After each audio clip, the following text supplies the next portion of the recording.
hal abuurka sheekada duubista farsamada iyo jiliinkuwa waa mid ka soo maaxatay dhalinyaro Soomaaliyeed oo ku nool degmada Xamarweyne kuwaas oo si ku dhow hab jiliinka shirkadda Hollywood u sameeyay filimkan oo magaciisu yahay Afduub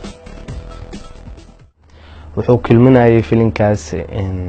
anigoo ah qof oo ganacsada ah shaqo Malaysia lagu diraayo kadib tuugo si target ahaan ani target maadaama ani baxay xaaskaygu target gareeyaan marka xaaskayga ayay afduubanayaan aniga li soo sheegay xaaskayga ii soo sheegayso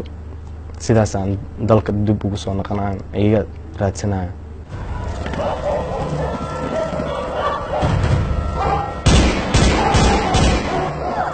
sheekada filimkan waxay ku saabsan tahay nin dhalinyar oo ganacsada ah horumarkiisa awgeedna ku mutaystay cadow fara badan isaguna uusan war u haynin cidda cadowga ku ah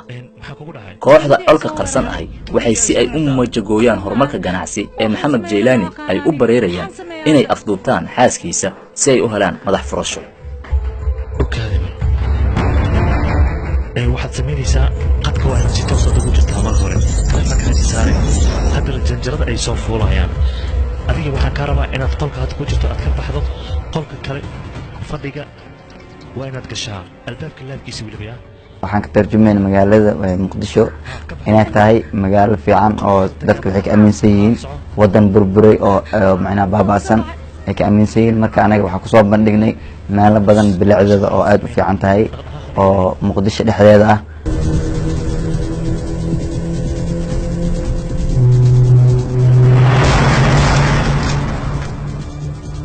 Maxamed Jeylani wuxuu dadaal dheer ku bixinayaa inuu soo badbaadiyo afadiisa laga afduubtay laakiin kooxda ay gabadhu gacanta ugu jirto waa dad halis ah oo hubaysan diyaarna u ah inay isagu dilaan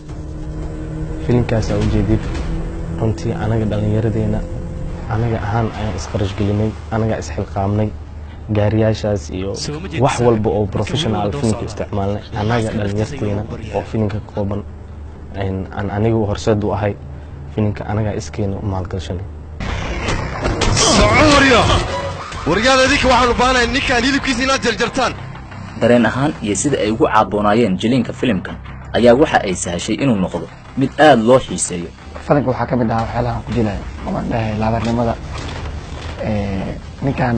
inaan macnaha argagixiyo waa nin ganacsato weyn oo ku biirada markaas waxaan dhahay ninkaan hilibkiisa iyo jarjara waxaan amraa ragii iga tirsanaa ninkaan hilibkiisa iyo jarjara asoo joogaan arko intaas waa laabarnimada ku jira dhalinyaradan oo soo saaray dhowr filim oo gaagaaban ayaa weli ku haminaya inay dadaalkooda ka badiyaan sida hadda yahay si ay madadaalo ugu sameeyaan dhalinyarada Soomaaliyeed Nasr Maxamed Cabdi Universal TV Muqdisho